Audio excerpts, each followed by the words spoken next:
गांव में हड़कंप मच गया। जो लोग हवेली में गए थे वे अब तक नहीं लौटे थे। कुछ लोग डर के मारे घरों में दुबक गए, लेकिन कुछ बहादुरों ने तय किया कि वे हवेली का सच सामने लाकर रहेंगे। 4 गांव वाले मशालों के साथ हवेली में दाखिल हुए। अंदर अजीब सी ठंडक थी। हवा में फुसफुसाहट गूंज रही थी। अचानक फर्श पर खून के धब्बे दिखे जो किसी गुप्त दरवाजे की ओर जा रहे थे। दीवार पर हाथ रखते ही एक गुप्त दरवाजा खुला। अंदर एक लंबा अंधेरा रास्ता था।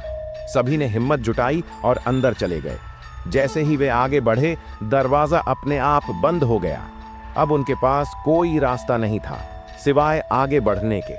अचानक अंधेरे में कई परछाइयां हिलने लगीं।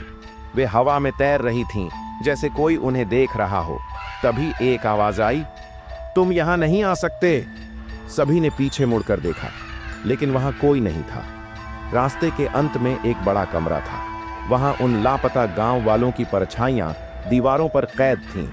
वे मदद के लिए चिल्ला रहे थे, लेकिन उनकी आवाजें दब रही थीं। तभी कमरे के बीचों बीच एक काले कपड़ों वाली रहस्यमयी आकृति प्रकट हुई। आकृति ने कहा, तुम लोग भी अब यहां से नहीं जा सकते।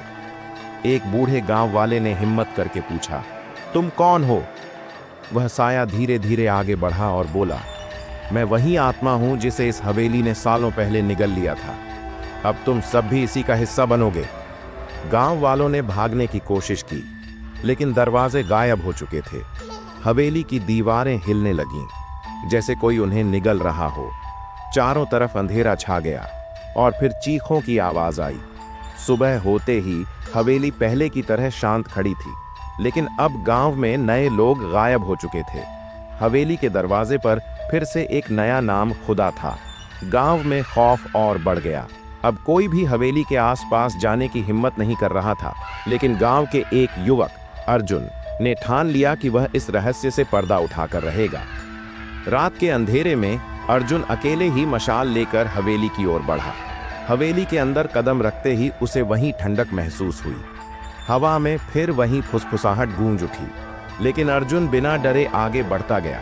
वह उसी गुप्त दरवाजे तक पहुंचा जहां से पिछली बार लोग गायब हुए थे। जैसे ही उसने दरवाजा खोला, अंदर फिर वही अंधेरा रास्ता दिखा। अर्जुन ने हिम्मत जुटाकर कदम आगे बढ़ाए। जैसे ही वह कमरे में पहुंचा, उसने देखा इस बार परछाइयां और भी ज्यादा हो चुकी थीं। वे सभी दर्द में कराह रही थीं। अर्जुन ने दीवारों को ध्यान से देखा। उन पर कुछ पुराने चिन्ह उकेरे गए थे। अचानक वह रहस्यमयी आकृति फिर से प्रकट हुई। तुम यहां क्यों आए हो? आवाज गूंजी। अर्जुन ने जवाब दिया, मैं अपने गांव वालों को छुड़ाने आया हूं। आकृति हंसने लगी। वे अब हवेली का हिस्सा बन चुके हैं। कोई उन्हें नहीं बचा सकता। लेकिन अर्जुन ने जेब से एक छोटी सी लोहे की मूर्ति निकाली। ये गांव के सबसे बुजुर्ग बाबा ने उसे दी थी। जैसे ही उसने मूर्ति को उठाया, हवेली की दीवारें कांपने लगीं। परछाइयां अचानक तेजी से हिलने लगीं, जैसे किसी ने उन्हें छू लिया हो। रहस्यमयी आकृति चीख पड़ी, यह संभव नहीं, यह शक्ति, यह मुझे खत्म कर सकती है। अर्जुन ने मूर्ति को आगे बढ़ाया और तभी हवेली में तेज रोशनी फैल गई। परछाइयां धीरे धीरे दीवारों से अलग होने लगीं और देखते ही देखते गांव के सारे लापता लोग वापस अपनी असली शक्ल में आ गए। आकृति दर्द से कराहती रही और अंततः धुएं में बदलकर गायब हो गई। हवेली की दीवारें गिरने लगीं और अर्जुन ने सभी गांव वालों को बाहर निकाल लिया। सुबह होते ही गांव वालों ने देखा, वह हवेली अब सिर्फ खंडहर बन चुकी थी। दरवाजे पर अब कोई नाम नहीं था, सिर्फ एक टूटी हुई दीवार और जलती हुई मशाल पड़ी थी। गांव में फिर कभी कोई नहीं गायब हुआ।